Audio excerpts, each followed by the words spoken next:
Hello, I'm Dr. Chad Hawk with Dr. Steve Hoffman with this week's Mastery Moments. Steve, how are you today? Wonderful, Chad. How about you? I'm tutorful. That means I'm one better than wonderful. That's what I was hoping for with my response. So let's talk a little bit about bringing ease into practice.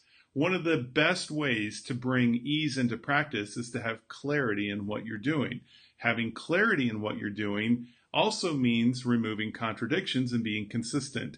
Being Right. consistent and practicing with ease means adjusting subluxations, communicating vitalistic principles, and sharing that in a very simple, straightforward way with your practice members. It's that simple. Mm-hmm. Barriers are created when you start muddying the waters. Steve, you've been doing this a long time. What do you think are the most common ways that chiropractors muddy the waters with their practice members? Well, I'll give you the single most common, and it's the notion that I can predict what's going on in your mind. You know, so many docs make recommendations to people based on what they think the other person thinks would be acceptable, instead of just tell them the truth.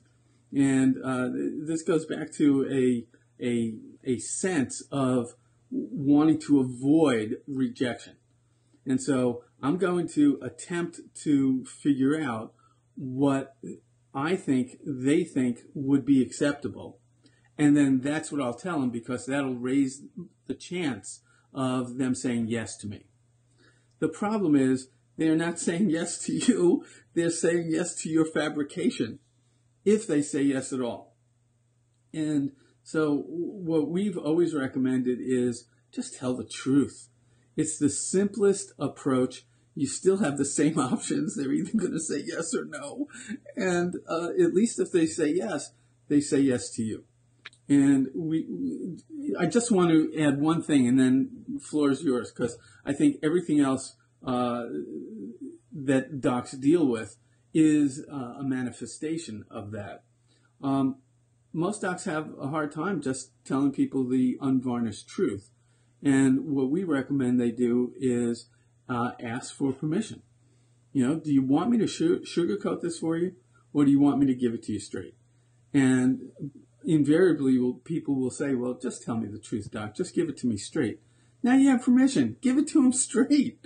And I think you have a better chance of not having your own internal contradiction, which then raises your level of communication with people. It raises your level of establishing a common reality with people, which in turn raises your rapport with people, and everything benefits as a result. Absolutely. I was in for some reason, students are very attracted to working with me for some reason. It's their draw to me.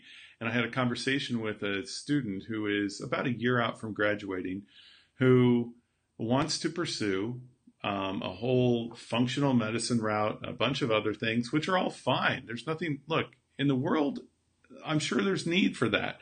Sure. But he said, just so that I'll be valid in the world of I'll be seen in the world as valid with chiropractic.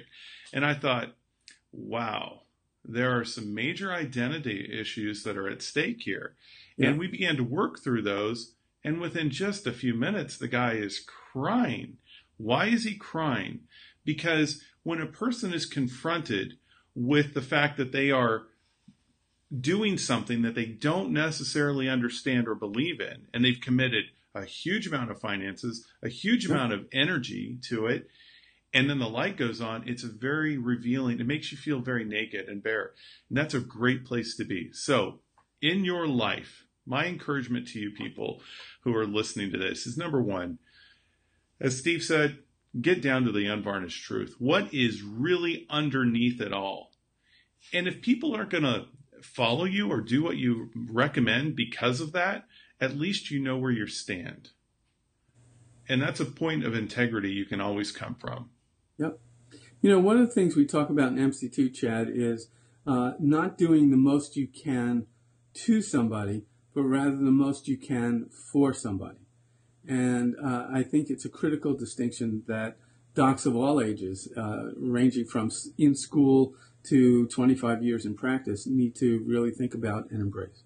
One of the most important things I've learned this year, because of the Simplicity program, the interest we've been getting from it, is that there's no difference between the students who are in school and the doctors who are in 30 years in practice. No difference at all. They have the same fears, the same anxieties, the same unspoken hesitancies in their own heart. On that note, we're going to leave it today.